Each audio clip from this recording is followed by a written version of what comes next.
Don't come to the party. You'll only bring tension, my family said. So I stopped covering their bills. Now they're couch surfing and still blaming me. Hey Reddit, buckle up because this one's a mess. For 2 years, I, Brandon, 35 male, quietly paid my parents' mortgage and utilities. Over $6,000 a year. Why? Because my golden boy brother Rob, 31 male, blew through their savings chasing crypto fantasies and they couldn't manage. No thanks. No appreciation, just silence. Then one day, my dad calls and tells me not to come to his retirement party. Said it's better for Rob's mental health. Like I was the problem? So I stopped paying. Didn't yell. Didn't warn them. Just let the bills hit. Now they're freezing, broke, and mad at me. So, you ever get that feeling like something's off, but you can't tell if it's just your brain being weird or if people really are being shady? That was me 2 weeks before Dad's retirement party. Whole family was buzzing about it. Group chats were dinging nonstop, and I was like, cool, can't wait. Until I realized I was never actually invited. Yeah, no address, no time, no bring your famous ribs, nothing. I figured maybe they were just being last minute like always. My family couldn't organize a sock drawer without turning it into a drama. But then my cousin Kyle asked if I was going to give the speech since I'm still paying the bills. And I froze. Speech? What speech? He goes, the one at the party. You're going, right?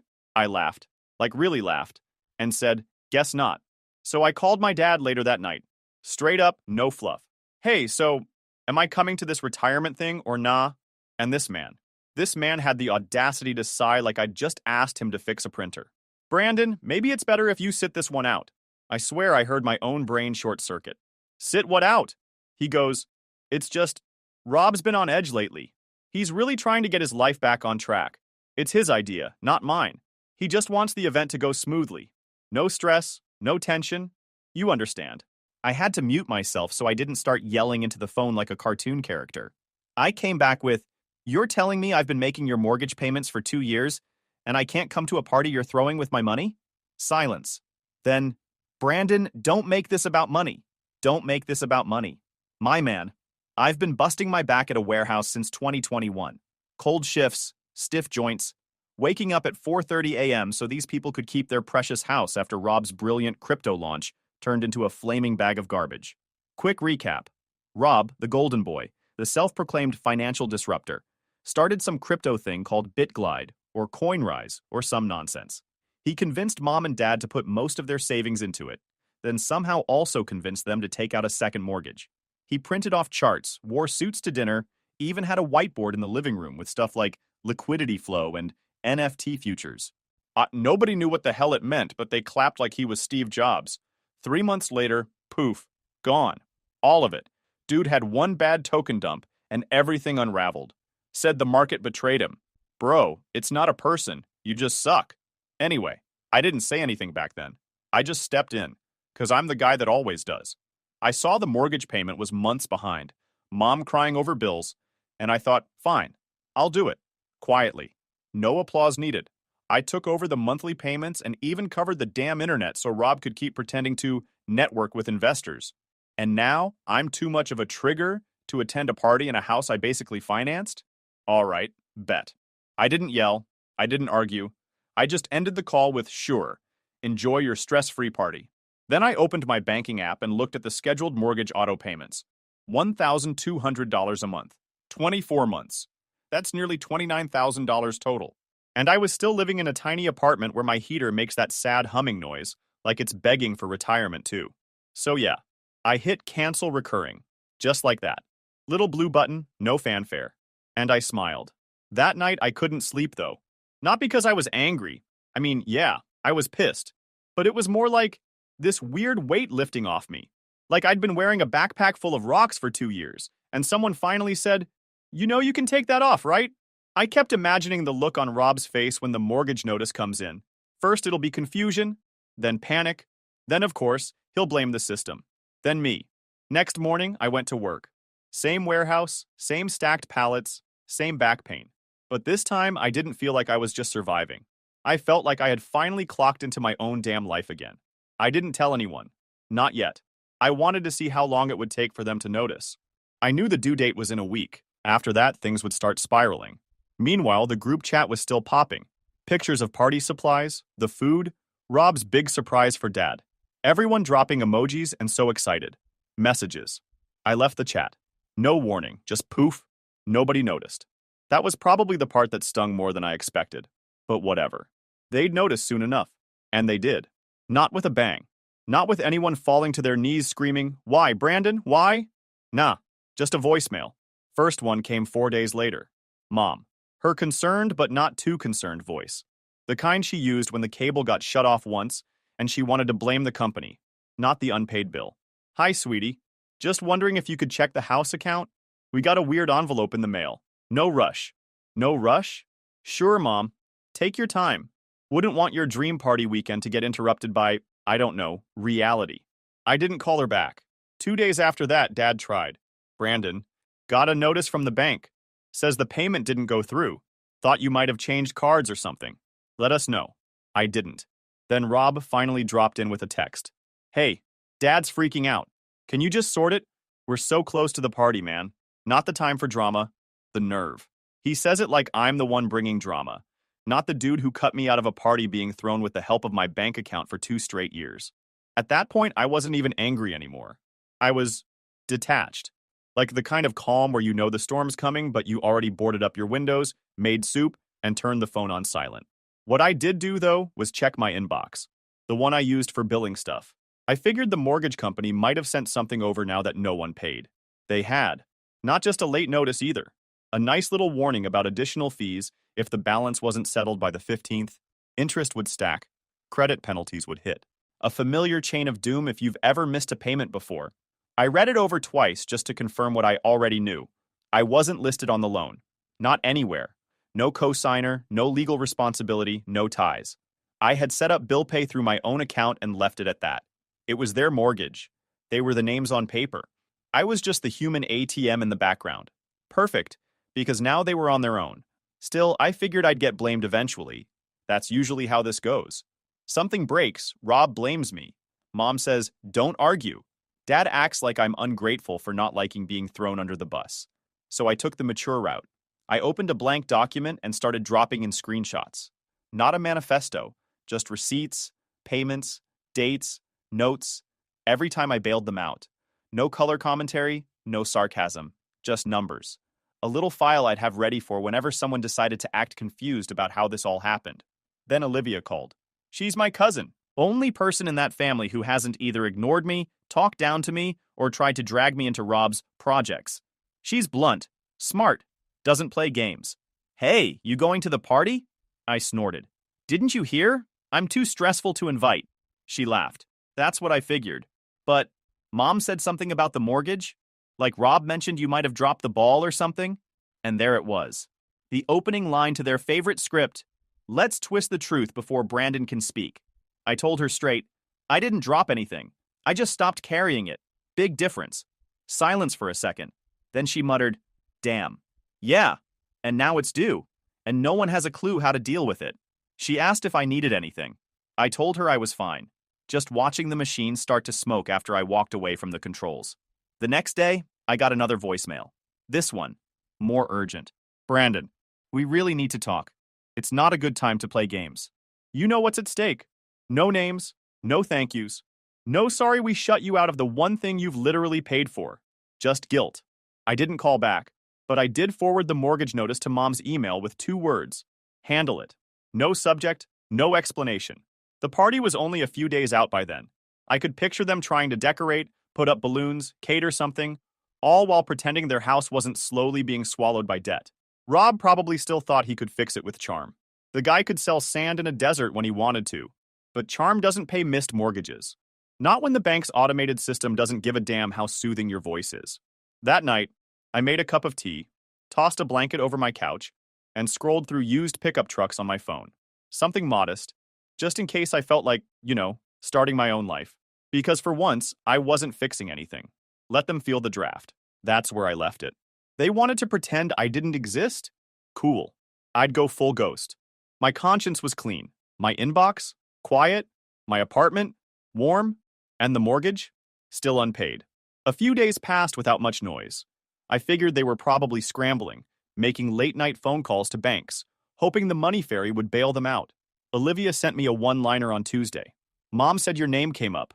Rob's sweating. I didn't ask for details. I didn't need to. But then Wednesday morning hit.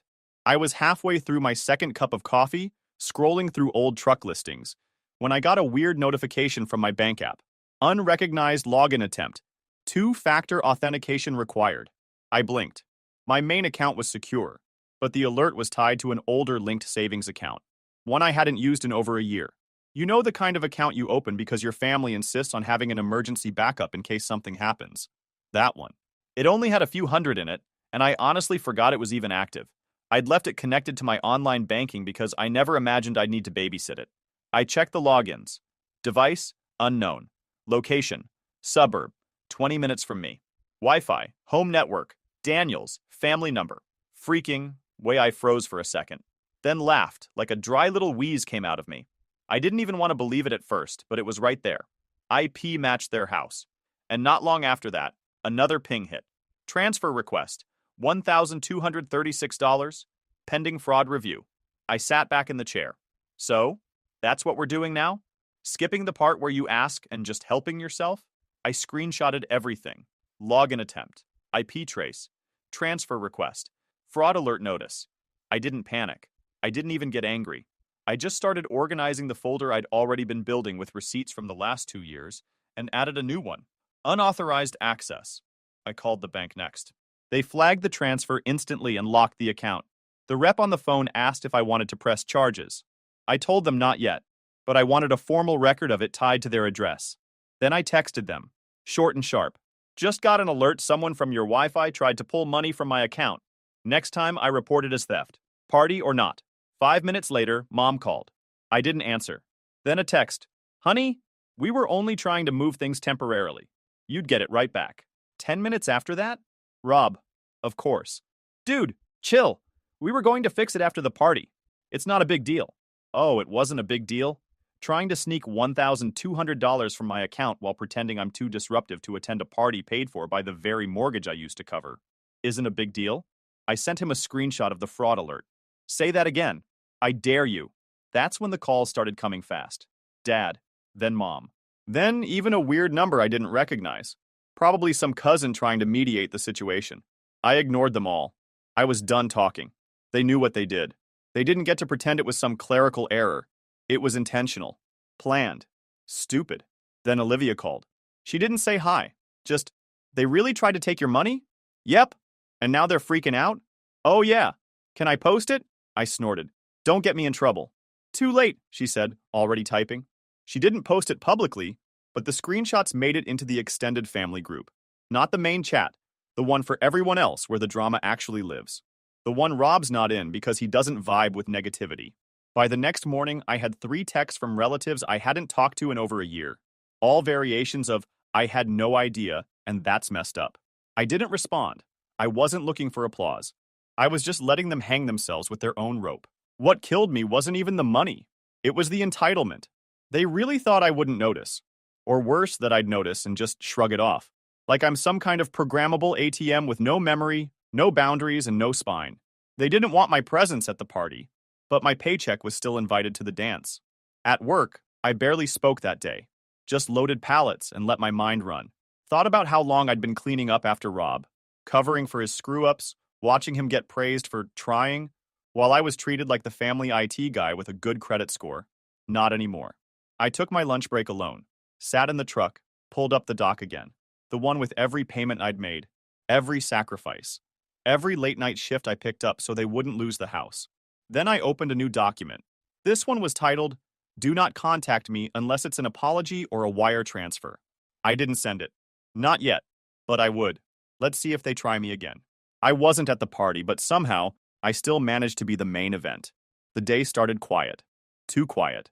For once, no guilt trip calls, no half-baked apologies, no passive-aggressive nonsense. Just birds chirping outside my window and leftover ribs heating up in the oven. It almost felt peaceful. Then Olivia called. They're starting, she said, chewing on something. Buffett's setup looks expensive. You paid for that too, technically. I chuckled. Anything good? Honestly, the shrimp smells weird. Rob's already sweating, and your dad's trying to act like nothing's wrong. It's delicious. I let her talk while I flipped my ribs and grabbed a paper plate. I didn't need to see it. I could picture everything. The fake smiles, the forced laughter, Rob playing host while quietly hoping no one mentioned the house. Olivia gave me live updates. And honestly, I didn't even ask. She just kept dropping little things while I sat on my patio, enjoying the warm weather and my own company. Then something actually interesting happened. Apparently, my cousin Kyle made a toast. Now, Kyle's not subtle. He's the guy who once gave a wedding speech that started with, "I didn't think this would last. But here we are." So, yeah, not the best with filters. I guess he stood up, raised his glass, and casually said, "To the man of the hour and to Brandon, who paid for the air conditioning we're all enjoying today." Dead silence. Olivia didn't even need to describe the room. I could feel it through the phone. That moment where everyone's eyes dart around like they heard something they weren't supposed to. Rob apparently froze mid-bite, and Dad's expression dropped like he got caught with his hand in the church offering plate. That's when I decided to give them something to really talk about. I had a PDF saved. Nothing dramatic. Just 2 years' worth of mortgage payments, documented in boring spreadsheet glory. I'd built it weeks ago. Every payment, every date, every note, plain and undeniable. I sent it. Straight to the family email thread. Not a message, not a rant, just the document. Titled, "Who Paid for the House?" 10 minutes later, my phone started ringing. First it was Dad, declined. Then Mom, declined. Then a number I didn't recognize. Probably Rob borrowing someone's phone. Also declined. They could stew in it. What I didn't expect was what came next. One of my aunts, the dramatic one who wears sunglasses indoors, stood up after reading it and asked out loud, "So, is this real?" No one answered. Not Rob. Not my parents. Not a single soul in that overpriced, balloon-cluttered living room. Then, without another word, she grabbed her purse, took a to-go plate of salmon puffs, and walked out. Just like that. The party cracked. People didn't leave all at once, but it was obvious. They stopped smiling. Conversations died. Plates went unfinished. Apparently, Rob tried to salvage it with a speech. Something about family shouldn't bring private things into public. But by then, nobody cared. They were too busy trying not to make eye contact. Back at my place, I was still eating. I had the game on in the background, my phone buzzing every 10 seconds with missed calls, voicemails, and one email from Mom with the subject line, "This wasn't fair to do today." You know what else wasn't fair? Being erased from your own family while your paycheck kept the lights on. What killed me wasn't just that they threw a party without me. It was that they knew I'd been carrying them for 2 years and still thought it was okay to leave me out. Like I was some grumpy uncle who doesn't RSVP. They wanted the money, not the man. But now they had neither. Olivia called again as she was leaving. I put her on speaker.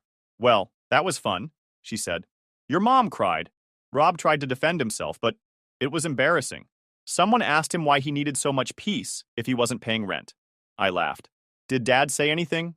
"He said you're making a scene and destroying the family." "Cool, maybe he can get a loan from the shrimp lady." She cackled. I didn't say much after that. I didn't need to. Everything that needed saying had been spelled out in 28 rows of transactions and one very simple title. No drama, no yelling, just the truth, laid bare. The best part? I didn't raise my voice, I didn't show up, I didn't even need to defend myself. They did all the damage on their own. I muted the family email thread, shut off the ringer, took my plate inside. The party was over. Not just the one in their living room. The one where I played the invisible backbone of a family that only noticed me when it was convenient I ended it without ever stepping foot near their house. No yelling, no threats, just facts. Cold ones. No seasoning. And for a few days it stayed quiet. A weird kind of quiet, not peaceful exactly, but hollow. Like the air after a storm, when everything's still wet and broken, but at least it stopped raining. I expected the aftermath to be messy. Maybe some screaming, some frantic apologies, one of those "we didn't mean it" phone calls. But there was nothing. No contact, no follow-ups, just silence. I figured they were licking their wounds or rewriting the narrative in their heads. Whatever. I was busy pretending I didn't exist in their world anymore. Turns out, pretending is a two-way street. The next week I got mail. A fat envelope, full legal name printed on the label. No return address I recognized. I opened it slow just in case. You get enough unpaid overtime and ignored voicemails from your parents, and you start treating physical mail like it might explode. Inside, a letter and a stack of documents. Bold text on the top page. Deed transfer notification, partial ownership acknowledgement. I blinked, read it again, and then I just laughed. Loud. The kind of laugh that starts in your chest and rolls out of your mouth like, You've got to be kidding me. They did it. They actually did it. My parents had filed a partial property transfer, assigning me as a co-owner of the house, the one they told me not to come to, the one they tried to steal money from, the one I stopped paying for 2 chapters ago. There was a cover note from the notary's office, something along the lines of, as requested, this filing confirms shared ownership of the following residence, with named party Brandon Daniels assuming equal claim and interest. I stopped reading. Equal interest? In what? The past due bills? They didn't even have the guts to tell me. Just filed it and mailed the paperwork. No call, no warning. Not even a fake courtesy message like, hey Brandon, quick heads up, we made you responsible for a crumbling house we're still too entitled to maintain? Nah. Just slap my name on the legal docs like I'm the family mascot they can haul out when the furnace breaks. And that's when the second envelope arrived. This one was smaller, from the county tax assessor. I opened it, already guessing where it was going. And sure enough, there it was. Notice of property tax responsibility. Brandon Daniels. They'd triggered a change in ownership filing that flagged my name with the county office, which meant starting next cycle, I'd get tax notifications too. All because my parents wanted to make me legally attached to the sinking ship they were too proud to sell and too broke to save. I sat there at the kitchen table, the whole stack of papers spread out like a crime scene, and I just muttered, they really did it. I wasn't even angry in that moment. I was stunned. The level of shamelessness? Olympic tier. I took photos of everything, scanned the letters. Then I called Olivia. She answered like she was mid-coffee. Yo, you're not gonna believe what just showed up. Oh God, what now? They transferred the house into my name. Like, legally. County level. Didn't even ask. She went silent. I heard her exhale, then mumble, you've got to be kidding me. I wish. You're kidding. Wish. She cursed. Hard. After I laid it all out, she just said what I was thinking. They're trying to rope you back in. This is just another way to force you to start paying again. If it's yours, you'll feel responsible. Exactly. That was the trick. They wanted the guilt to do what gratitude never did. I didn't respond to them right away. Not that day. Not even the next. I wanted it to marinate. Let them sit there and wait for my reaction. Let the silence build until it felt like a bomb in their lap. And then, once I was calm, I took the documents, walked into the local title office, and scheduled a legal dispute of the ownership filing. The clerk was helpful. Said it wasn't super common, but definitely not unheard of. Family doing surprise transfers to dump taxes or debt. He helped me file the proper reversal paperwork and a formal cease and desist request. No threats. No drama. Just a notarized message that said, I did not consent to this transfer. I have not agreed to shared ownership of this property, and I will not be responsible for its maintenance, taxes, debts, or legal obligations. This was filed without my knowledge. Revoke it. Signed. Sealed. Done.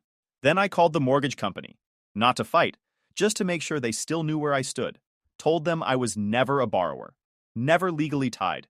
And if anyone tried to pin me again, I'd have formal documentation ready to push back. By Friday, I sent my parents a single email. No emotion, just facts. Subject: remove me. Body: I received the property transfer paperwork. I did not authorize it.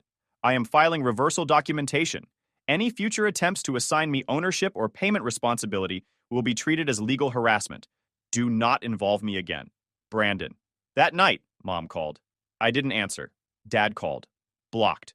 Rob tried through some shared contact, but it didn't matter. They couldn't undo what they'd shown me.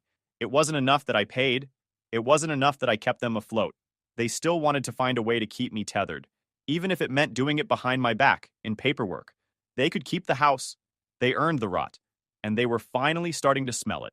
I knew the second envelope was coming before I even saw it. You don't skip 2 mortgage payments and file fake deed paperwork without consequences eventually knocking. This time, though, it wasn't sent to their address.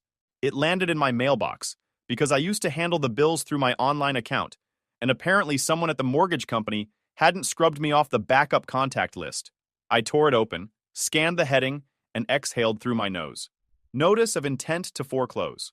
2 bold pages. Unpaid balance, fees stacking, deadline outlined in red. Final warning. I tossed it on the table, didn't even sit down to read the rest. I'd already seen this movie, and I knew how it ended. Still, I stared at the document for a second too long. Not out of guilt, just baffled at how we even got here. I saved them from this exact thing for 2 years. 2 years. And the second I stopped, They went full kamikaze into the same hole, only this time they tried to drag me in legally. I thought that was the climax. But nope. That was just the pre-show. The real show came 2 days later. I got home from work, boots still muddy, hands raw from unloading a freight shipment, and found her standing at my door. My mom, holding a plastic container of what looked like half-baked lemon bars and a jacket way too thin for the weather. I opened the door just enough to block it with my boot and leaned on the frame. "Brandon?" she said, smiling like we were at a church picnic. I stared. "How'd you get my address?" "We've always had it, sweetie. Don't be like that." I didn't move. She raised the container. "I made your favorite. I thought we could talk. You brought lemon bars to a foreclosure?" Her smile faltered. "We're not being foreclosed," she said quickly. Too quickly. "It's just a formality. They send those letters to scare you." "Sure. Can I come in?" "No." There was a long, uncomfortable pause. She adjusted the tray in her hands, like she expected me to reach out and take it. I didn't. She cleared her throat. "Your dad's been really stressed. This whole thing with the house, it's just gotten out of control." "You mean after you tried to sneak my name onto it?" She blinked like I'd cursed at her. "We were trying to keep it in the family," she said, and I swear she believed it. "You paid for so long it just felt right? Without telling me? You weren't returning calls." I stared. "So your plan was to legally attach me to your debt without asking, and then hope I'd be flattered?" She looked genuinely confused that I didn't see it that way. "We thought maybe you'd feel like it was yours. I mean, it is yours, right? You paid for it." I actually laughed, a real sharp breath out of disbelief. "Yeah, paid. Not inherited, not volunteered. Paid because your other son tanked your savings on crypto and you were about to lose the house." She didn't argue. She just kept holding those lemon bars like they'd fix everything. "Rob's in a really bad place right now," she said finally, soft and sad. "He's been trying, but he feels like you've been targeting him." "He feels like that?" She nodded. "This whole thing with the party and the messages going around, you embarrassed him. And your father, too. You could have just talked to us." "You mean before or after the forgery?" "Brandon, please don't say it like that. No one forged anything. You submitted ownership paperwork with my name on it, without my consent. That's not a family favor. That's a lawsuit." She sighed like I was the unreasonable one. "You're being so dramatic." I stepped back a little, just enough to close the gap in the door, but still kept it open a crack. "You came here to ask me to fix this, didn't you? We just need a little help getting current. We'll take over after. We promise." "No, but no," I said again, louder this time. "I'm not bailing you out. Not again. You had your shot." She blinked fast like she was trying to summon tears. "Your father can't work like he used to," she whispered. "His pressure's been high. He hasn't been sleeping. Rob's having breakdowns. We don't know what to do." "You figure it out," I said, just like I had to, for 2 years, without lemon bars. She finally dropped the act. Her shoulders stiffened. Her voice rose. "We didn't ask you to take over. You volunteered. Don't throw it in our faces now. You act like you were some kind of hero. You were just helping. Families help each other." I raised an eyebrow. "Funny how that rule only applies when you need something." Her face twisted like I'd slapped her. "We were going to give you the house eventually. That's what the transfer was about. Securing your future." "No," I snapped. "That was about making your problem my responsibility again. Without asking. Without earning it. And you thought if you wrapped it in legalese and lemon bars, I'd just roll over." She said nothing. "You said I wasn't welcome at the party. That I caused too much tension. And now, suddenly, I'm good enough to own the roof? Still nothing." I exhaled. "Go home, Mom. Whatever's left of it." She left the lemon bars on the doormat like that was going to change anything, and walked off in silence. I didn't pick them up. The next day, I got an email from Dad. Long, dramatic, paragraph after paragraph of thinly veiled guilt. "We're a family, Brandon.